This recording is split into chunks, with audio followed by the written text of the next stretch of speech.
नहीं नहीं प्रिंसिपल है।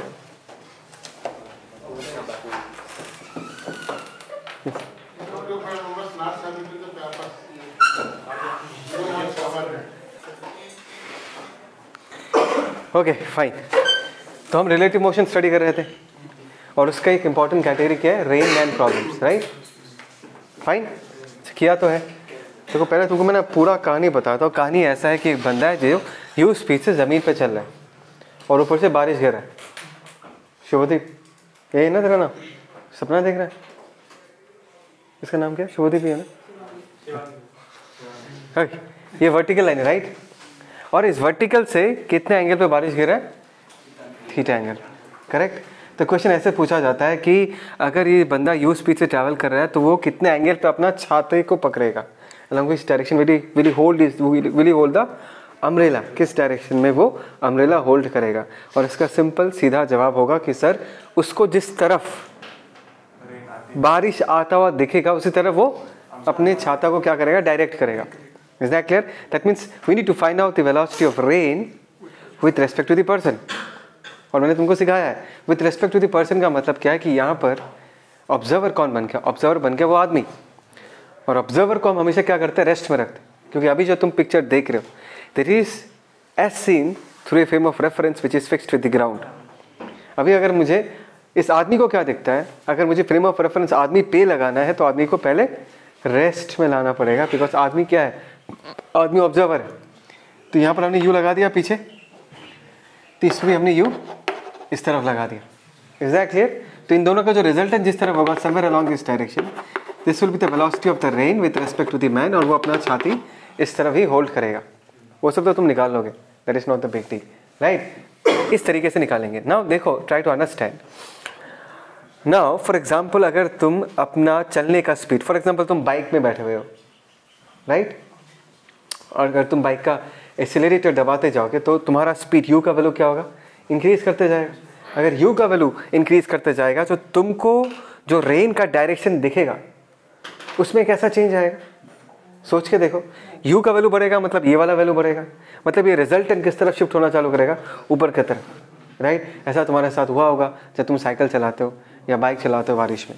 व्हेन इंक्रीज द स्पीड तो मुंह पे लगता है, जब खड़े हो जाते हो तो सर पे गिरता है, तो स्पीड बढ़ा दे तो कहाँ पर हिट करता है, चेहरे पे हिट करता है। Because what will happen to the rain will start getting flatter and flatter, ऊपर की तरफ जाना चालू करेगा। यू का स्पीड तुम जितना इंक्रीज करोगे। बात समझ में आया? बाकी इसमें नया कुछ भी नहीं है, हम कुछ प्रॉब्लम्स करेंगे जिससे हमको सारा कंसेप्ट अच्छे से पता चल जाएगा, ठीक है? Okay, rain is falling vertically with velocity of 10 metre पर सेकेंड। कुछ बोला नहीं गया है, इट इज अंडरस्टूड कि ये 10 मीटर पर सेकेंड वर्टिकल डायरेक्शन में ग्राउंड के रेस्पेक्ट में बोला गया है, राइट? तो ग्राउंड के रेस्पेक्ट में ये रेन गिरा, this is velocity of rain with respect to ground, और इसका वैल्यू कितना दिया है, that is given is what, 10 metre पर सेकेंड, है ना? और बोला ना, man is moving with a speed of 6 metre पर सेकेंड। एक बंदा है जो कि 6 मीटर पर सेकेंड से ट्रैवल कर रहा है। Along which direction the person should hold the umbrella to avoid getting wet. बहुत सिंपल है, हाँ? वो अपना अम्ब्रेला उसी तरफ डायरेक्ट करेगा जिस तरफ उसको अंतरिक्ष, जिस तरफ उसको रेन आता हुआ दिखेगा। तो इसको रेस्ट में लाने के लिए हमने 6 इधर लगा दिया, तो यहाँ पर हमने 6 लगा दिया। तो ये जो वेलोसिटी है क्या है, इन दोनों का रिजल्टेंट जो आएगा that is the velocity of the rain with respect to the person. कुछ ऐसा, तो वो छाता कुछ ऐसा पकड़ेगा, है ना? तो मैं ये थीटा बता सकता हूँ, वर्टिकल के साथ इतने एंगल पे वो अपना छाता को पकड़ेगा। ये अगर थीटा तो ये भी क्या होगा, थीटा होगा। और यहाँ से हम बढ़िया से 10 थीटा का वैल्यू निकाल सकते हैं। 10 theta in this case is perpendicular by base, that is 6/10, that is 3/5, and 3/5 कितना होता है, हट पागल है क्या, 10 थीटा है। अच्छा जो भी है 10 इनवर्स ऑफ 3/5। तो इस एंगल पे होल्ड करेगा तो बारिश मतलब उस पर नहीं गिरेगा। Is that clear? पक्का? नया कुछ तो है नहीं। ये चीज़ तो पहला दिन ही समझा दिया था कि ऑब्जर्वर के रेस्पेक्ट में देखना है तो सबसे पहले उसको रेस्ट में लाना पड़ेगा। इसमें नया कुछ नहीं है, ठीक है? तो ठीक, बहुत ही सिंपल प्रॉब्लम है। A man moving horizontally with 5 metre पर सेकेंड जा रहा है observed rain falling vertically at a rate of 10 metre पर second. Now this is the most important. Observed rain vertically मतलब उसको दिखाई देता है कि रेन कितने स्पीड से गिर रहा है, 10 मीटर पर सेकेंड। तो हमने यहाँ पर 10 बनाया और यहाँ पर क्या लिखा, velocity of the rain with respect to the man. अभी पूछा है find the direction and speed of the rain with respect to ground. तो मैंने तुमको टेक्निक सिखाया था कि ग्राउंड के रेस्पेक्ट में अगर निकालना है तो ऑब्जर्वर के वेलोसिटी को या ऑब्जर्वर के एक्सेलरेशन को जोड़ दो, जीरो नहीं। जीरो कब, जब ऑब्जर्वर के रेस्पेक्ट में देखना है। अब ये जो 10 है किसके रेस्पेक्ट में, ऑलरेडी ये ऑब्जर्वर के रेस्पेक्ट में ही है। ग्राउंड के रेस्पेक्ट में निकालने के लिए क्या करना पड़ता है, ऑब्जर्वर के वेलोसिटी को इसके साथ ऐड कर देना पड़ता है। तो इधर अगर 5 है तो हमने इधर 5 मीटर पर सेकेंड लगा दिया, तो इसका जो रिजल्टेंट आएगा, ट्राई टू अंडरस्टैंड, ये जो रिजल्टेंट आएगा this is nothing but velocity of rain with respect to what. हो गया सॉल्व। इसका वेलोसिटी क्या होगा, magnitude root over of 5 square plus 10 square, कितना रूट ओवर ऑफ 125 है ना। और डायरेक्शन क्या होगा, वर्टिकल के साथ डायरेक्शन दे दो। मेरे से दिस इज 5, 10 5 का वैल्यू कितना होगा, परपेंडिकुलर बाई बेस। परपेंडिकुलर कितना होगा 5, बेस कितना होगा 10।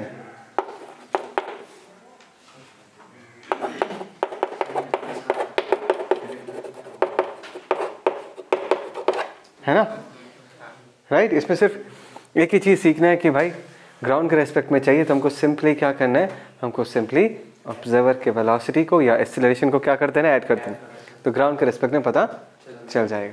ठीक है ना। Now let us focus on this question. ये क्वेश्चन बढ़िया है। Standing man observes rain falling with a velocity of 20 metre पर सेकेंड।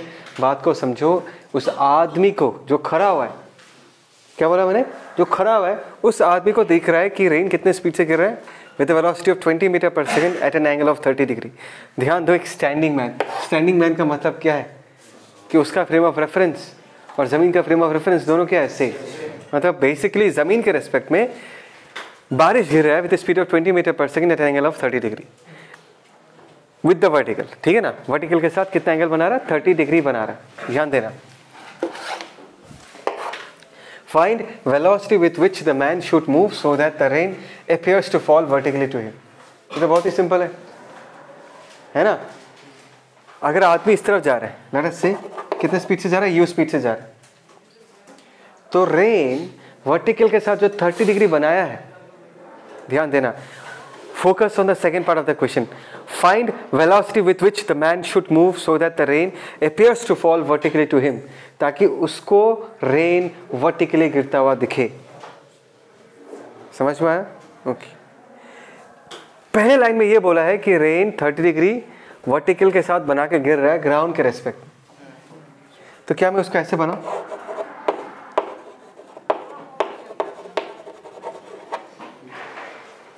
क्या ये डायग्राम सही होगा? ये जो 20 मीटर पर सेकेंड है ये ग्राउंड के रेस्पेक्ट में, क्या ये कंडीशन को सेटिस्फाई करेगा? क्यों नहीं करेगा?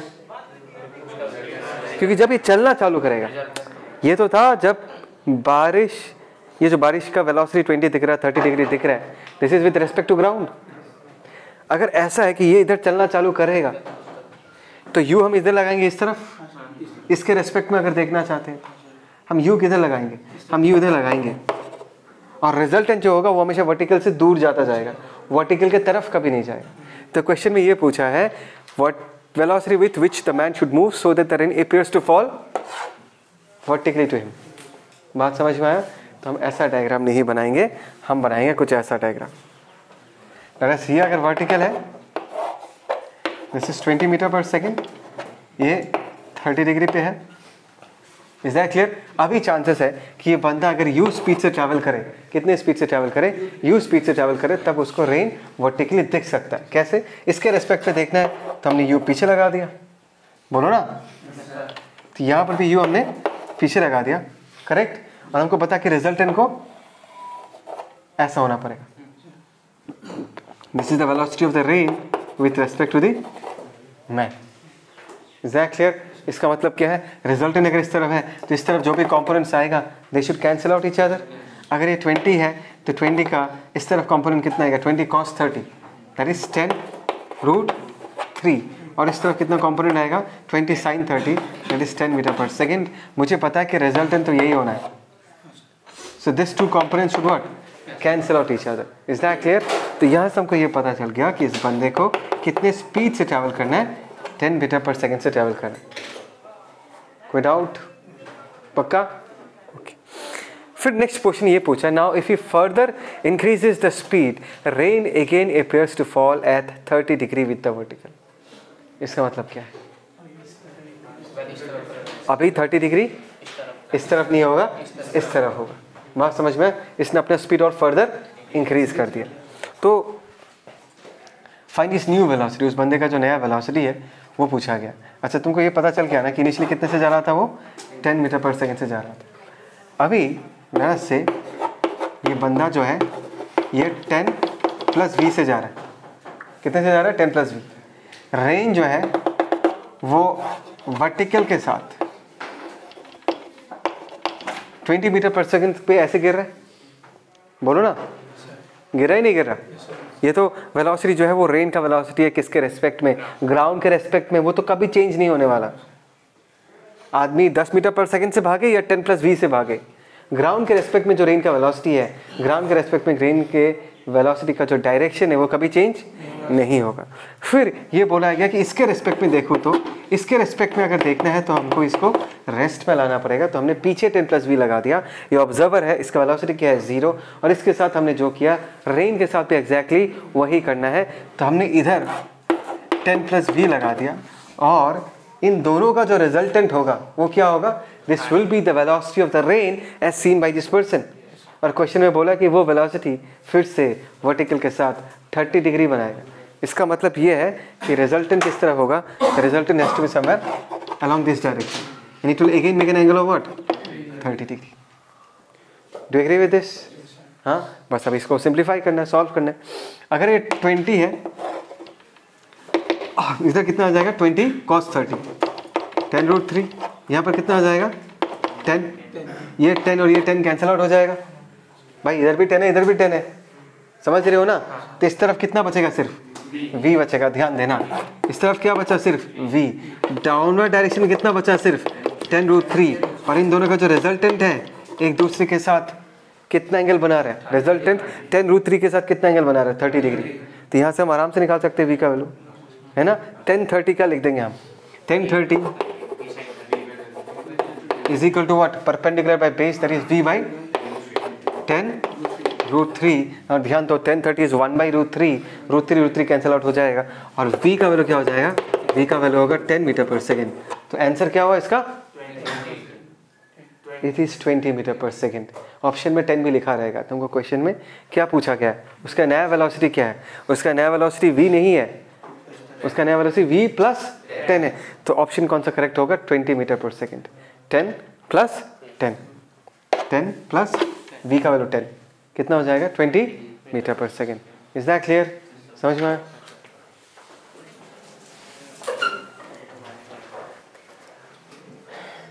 फ्रेम ठीक है? Okay fine. फटाफट इसको देख लेते हैं. क्वेश्चन ये था कि देयर आर 2 प्रोजेक्टाइल्स. एक को v1 स्पीड से प्रोजेक्ट किया गया, दूसरे को v2 speed at an angle of alpha beta. Distance is d, right? तो कंडीशन हमको ये निकालना है कि अगर इन दोनों को कोलाइड करना है तो कंडीशन क्या होगा. सेकेंडली हम ये भी निकालेंगे कि कितने टाइम के बाद ये लोग कोलाइड करते हैं. And the simplest way to do this is to solve the problem with respect to any one of the projectile. कैसे? देखो, यहाँ देखो, पहले इसको रिजॉल्व कर लेते हैं. This is v1 cos alpha, this is v1 sin alpha. इसके पास डाउनवर्ड डायरेक्शन में एक g भी है ना? तो इसका क्या होगा? This is v2 cos beta, this is v2 sin beta. और इसका डाउनवर्ड डायरेक्शन में एक g है. ठीक है ना? एंड लेट अस से कि हम इस a वाले प्रोजेक्टाइल को b के रेस्पेक्ट में देखना चाहते हैं. क्या बोला मैंने? a वाले प्रोजेक्टाइल को b के रेस्पेक्ट में देखना चाहते हैं. तो तुम्हारे दिमाग में ये चमकेगा कि b बन गया ऑब्जर्वर. b को हम क्या मानेंगे? ऑब्जर्वर. b मतलब रेस्ट में होगा. यहाँ देखो, यहाँ देखो, b को रेस्ट में लाने के लिए इसके वेलोसिटी को 0 करना पड़ेगा. तो यहाँ पर हमने लगा दिया v2 cos बीटा. तो यहाँ पर भी इस तरफ एक लग जाएगा, that is v2 cos beta, है ना? इस v2 sin बीटा को कैंसिल आउट करने के लिए नीचे हमने क्या लगा दिया? v2 sin beta. और यहाँ पर भी इस तरफ क्या आ गया? v2 sin beta. इसके एक्सीलरेशन को 0 करने के लिए हमने ऊपर एक g लगा दिया जो इस g को कैंसिल आउट कर देगा, यहाँ पर भी हमने ऊपर एक g लगाया जो इस g को क्या कर देगा, कैंसिल आउट कर देगा। सो नया पिक्चर कैसा, ध्यान से देखो। नया पिक्चर ये है कि ये a है, ये b है। b के पास ना कोई वेलोसिटी है ना कोई एक्सीलरेशन है, बिकॉज यहाँ पर हमने b को क्या मान के रखा है, ऑब्जर्वर मान के रखा है। बात समझ में आ रहा है। और a जो है इसके पास लेटस से इस तरफ वेलोसिटी कितना है, v1 साइन अल्फा, और इस तरफ कितना है, बोलो ना, ऊपर v1 साइन अल्फा, नीचे क्या v2 साइन बीटा, और इस तरफ कितना वेलोसिटी है हमने यहाँ पर लिख के रखा, that is v1 cos alpha plus v2 cos beta. Do you agree with this? और हमको ये कंडीशन निकालना है कि a b के साथ जाके टकराएगा, है ना। ये कंडीशन निकालना है कि एक प्रोजेक्टाइल दूसरे के साथ जाके टकराएगा। इन दिस केस क्या दिखेगा, b को दिखाई देगा कि मैं तो मूव नहीं कर रहा, लेकिन दूसरा प्रोजेक्टाइल आके मेरे को हिट करता है, दूसरा प्रोजेक्टाइल आके मेरे को हिट करता है। ध्यान देना, दोनों का एक्सीलरेशन 0 हो चुका है, तो एक के रेस्पेक्ट में दूसरे के पास कोई एक्सीलरेशन है नहीं, एक के रेस्पेक्ट में दूसरा यूनिफॉर्म मोशन परफॉर्म कर रहा हूं। तो अगर B को ये देखना है कि ये उसको जाके हिट कर रहा है, समझ में आ रहा है मैं क्या कह रहा हूं, उसका पाथ ऑफ मोशन ये होना पड़ेगा, बोलो ना, इस पाथ के अलॉन्ग मूव करना पड़ेगा। और कल ही मैंने तुमको सिखाया था कि अगर इस पाथ के अलॉन्ग मूव करना है तो इसके परपेंडिकुलर डायरेक्शन में जो वेलोसिटीज है they have to cancel out. बात समझ में आया। So v1 sin alpha should be equal to v2 sin beta, ये कैंसिल आउट हो जाएगा, सिर्फ ये वेलोसिटी बचेगा, और यही वेलोसिटी क्या करेगा, a को b के तरफ लेके जाएगा, b के साथ कोलाइड करवाएगा।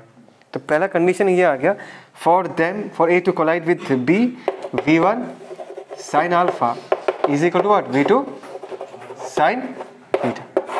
क्या बोलते हो, समझ में आ रहा है नहीं आ रहा? और टाइम ऑफ कोलिशन क्या होगा, ध्यान देना भार्गव, बी तो अपनी जगह पर है, ए वाला जाके उसके साथ टकराएगा, बी मूव नहीं कर रहा, ए एक यूनिफॉर्म स्पीड वाला मोशन कर रहा है, डिस्टेंस कितना कवर करेगा, डी, तो टाइम कितना होगा,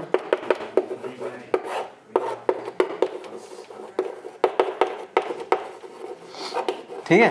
तो ऐसे करके हम निकालते हैं इन केसेस को, ऐसे सॉल्व करते हैं। ये न्यूमेरिकल था, मैंने एज ए थ्योरी तुमको प्रेजेंट किया इसको। Is that clear? पक्का? ओके। नहीं कुछ किसी को कुछ लिखना है? चलो इसको करते हैं। 2 cars C and B are living west to east एक कार जा रहा है, एंड साउथ टू नॉर्थ और एक कार जा रहा है B. A moves with a speed of 72 which is 20 metre पर second and is 500 meters away, 500 meter है, from the point of intersection of the crossroads, point of intersection से 500 metre की दूरी पे है। एंड B जो है, it moves with a speed of 54, मतलब मीटर पर सेकेंड में 15 आएगा, and it is 400 meters away from the point of intersection, 400 metre की दूरी पे है। Find the shortest distance between them, दोनों के बीच गैप मिनिमम कौन सा होगा, वो डिस्टेंस हमको बताना है। Is that clear? मतलब अच्छा, दोनों के बीच का गैप अगर बताना है तो किसी एक के रेस्पेक्ट में दूसरे का डिस्टेंस देखने से हुआ, किसी एक के रेस्पेक्ट में देखने से हुआ, क्योंकि ग्राउंड के रेस्पेक्ट में तो पूछा नहीं है तुमको कि ए ने कितना मूव किया, बी ने कितना मूव किया, पूछा क्या है, एक के रेस्पेक्ट में दूसरा कितनी दूरी पे है, वो डिस्टेंस मिनिमम कितना वो बताओ। तो किसी एक के रेस्पेक्ट में देख लेते, किसके रेस्पेक्ट में देखेंगे, लड़े से बी के रेस्पेक्ट में देखते। बी को रेस्ट में लाने के लिए हमने नीचे 15 लगाया, इस पे भी तक कितना लग गया 15। तो एक काम करता है, इसको मैं हटा देता हूँ। अभी पूरा जो पिक्चर है वो हम किसके रेस्पेक्ट में देख रहे हैं, बी के रेस्पेक्ट में देख रहे हैं, और बी जो है अपनी जगह से मूव नहीं कर रहा। तो इसके रेस्पेक्ट में ये कुछ इस तरफ आएगा। तो ये क्या बी के ऊपर से जाएगा या बी के नीचे से जाएगा, चेक करना पड़ेगा, चेक करना पड़ेगा। तो अगर मैं इस लाइन को ज्वाइन करूं, just try to understand, tan theta is 4/5, मतलब ये थीटा मान लिया मैंने, 4/5 कितना होता है 0.8, और इन दोनों का जो रिजल्टेंट आएगा, जैसे से this is alpha, tan alpha कितना होगा 15/20, 3/4, there is how much, and tan is an increasing function, जिसका 10 का वैल्यू ज्यादा उसका एंगल भी क्या होगा, बड़ा होगा। मतलब अल्फा का वैल्यू क्या है, छोटा, बड़ा किसने बोला, अल्फा का वैल्यू क्या है, छोटा है, मतलब इस लाइन के अलाउंग तो थीटा होता है, कुछ ऐसा जाएगा, मतलब बी के ऊपर से जाएगा ऐसा। कोई डाउट? ओके, इसको मैं मिटा देता हूँ क्योंकि हमको पता चल चुका है ये किस तरफ जाएगा। तरह से कुछ ऐसा जाता है। ये क्या है? This is the path of A as seen by B, as simple as that. Shortest distance क्या होगा अगर तुम इस पे एक परपेंडिकुलर गिराते हो? ये तो ऑब्वियस है ना। जब अब गाड़ी इधर होगा so this is the distance, जब गाड़ी होगा then this is the distance, जब गाड़ी यहाँ पर होगा then this is the distance, जब गाड़ी यहाँ पर होगा then this is the distance. Shortest कब होगा? दिस लाइन, जब गाड़ी यहाँ पर होगा। और ये डिस्टेंस क्या होगा? परपेंडिकुलर। किसी को कोई डाउट?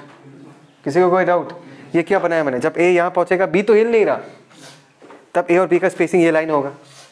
थोड़ा इधर आएगा तो स्पेसिंग और डिक्रीज हुआ, थोड़ा इधर आएगा और डिक्रीज हुआ। यहाँ पर क्या होगा? मिनिमम। उसके बाद उनके बीच का स्पेसिंग क्या हो रहा है? फिर से इंक्रीज हो रहा है। बात को समझ में आया नहीं आया? क्लियर?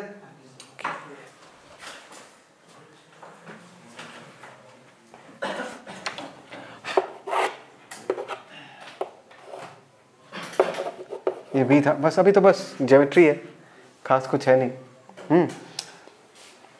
तो पहले तो एक काम करते हैं कि ये डिस्टेंस निकालते कितना होगा। ये एंगल तो हमको पता है, tan अल्फा कितना? 3/4 है। tan अल्फा कितना होगा? परपेंडिकुलर बाई बेस, बोलो ना। परपेंडिकुलर होगा ये लेंथ, चलो इसको ओ पी बुलाता हूँ।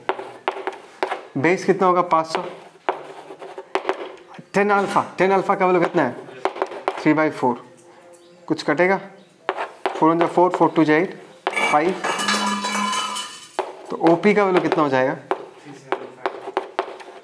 375 मीटर्स। मतलब यहाँ से यहाँ तक 375, तो यहाँ से यहाँ तक कितना होगा? 25।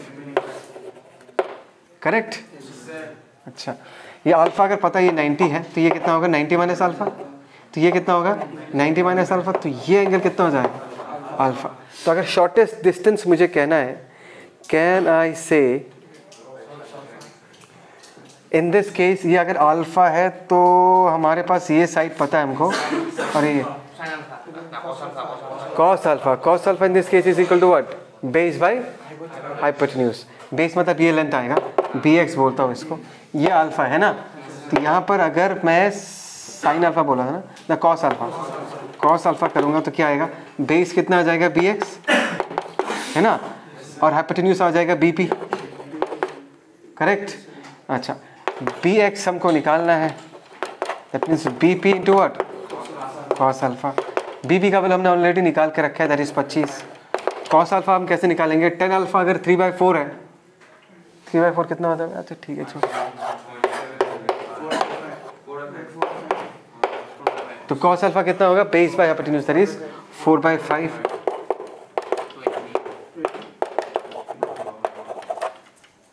समझ में आया? तो 20 meters is the distance of closest approach. Is that clear? Time पूछ सकता है, कितने टाइम के बाद निकाल पाओगे टाइम? कैसे निकालोगे? तुम ये डिस्टेंस निकालो और इस तरह का रिजल्टेंट स्पीड कितना होगा? √20² प्लस 15², है ना। ये 375 है, ये 500 है, तो ये लेंथ निकल जाएगा। इस छोटे वाले ट्रायंगल से ये लेंथ निकल जाएगा, बस वो आराम से निकाल सकते हैं। Is that clear? पक्का? तो यहाँ पर हमने अपना रिलेटिव मोशन का डिस्कशन कंप्लीट किया। मैंने सारे कंसेप्ट हमारा रिवाइज कर दिया। अभी अच्छे से प्रॉब्लम प्रैक्टिस करने, ठीक है? Okay, done.